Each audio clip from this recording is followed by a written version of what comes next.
And tonight we're learning more about the sharks, the water, and what may be a factor in such rare string of shark attacks. Good evening. I'm Jessica Gauthier. And I'm Michael Rinker. Tonight, 3 women are recovering from 2 vicious attacks in Walton County. In the first attack, Elizabeth Foley of Virginia lost her left hand and has severe injuries to her stomach area. 15-year-old Lulu Gribbins from the Birmingham area also lost her left hand and had to have her right leg amputated above the knee. A friend of Lulu's escaped with just minor injuries to her foot.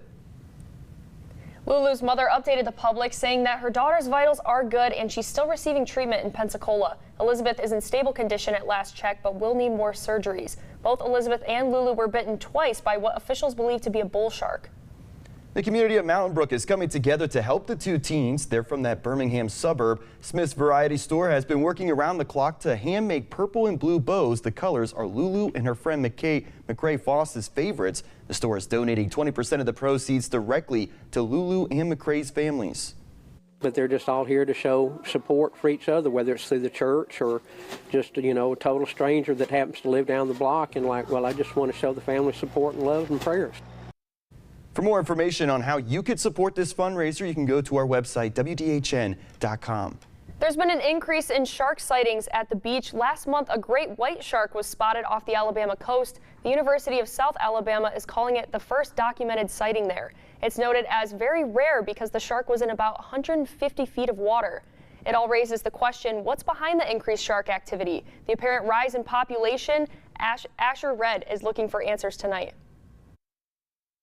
The ones that don't like warm waters are still here, and the ones that are resident are happy and they're not looking for colder waters. Dr. Sean Powers, director of the University of South Alabama's Stokes School of Marine and Environmental Sciences, says that while the Gulf Coast is a permanent home for some species of shark, we're still seeing the lingering groups of migrating sharks before they travel elsewhere in search of colder waters.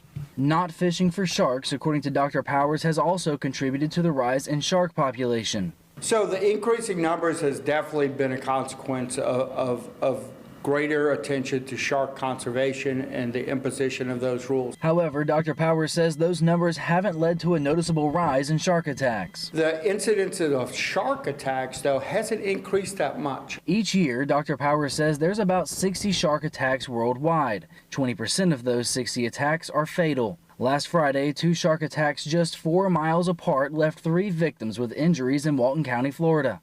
Unfortunately, that doesn't help the poor victims of this attack, but just because it's a rare event, if it happens to you, it's 100%. Due to their poor eyesight, Dr. Powers says that sharks do what's called a test bite.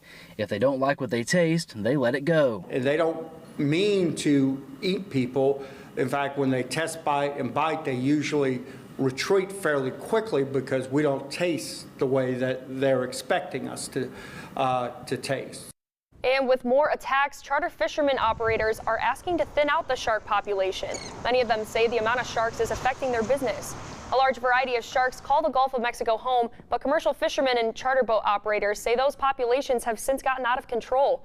They're asking the Conservation Agency for the opportunity to thin out some of the shark population. Fishermen say that sandbar, dusky, and silky sharks have been causing the most issues to their businesses, all 3 of which are prohibited from being fished and harvested by regulations from the Florida Fish and Wildlife Conservation Commission.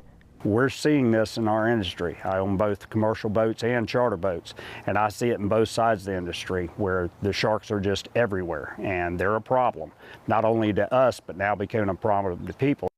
The shark population continues to grow. Anglers say it'll end up hurting businesses and could lead to more shark attacks. But not everybody agrees. The director of the Shark Research Program at the Florida Museum of Natural History says that shark populations have not recovered enough to be fished or harvested. And here is another live look from along the coast there in Panama City, about 12 miles from where the shark attack happened. And keep it on WDHN for continuing coverage. We'll update the victim's condition and any new information from the beach here in the coming days.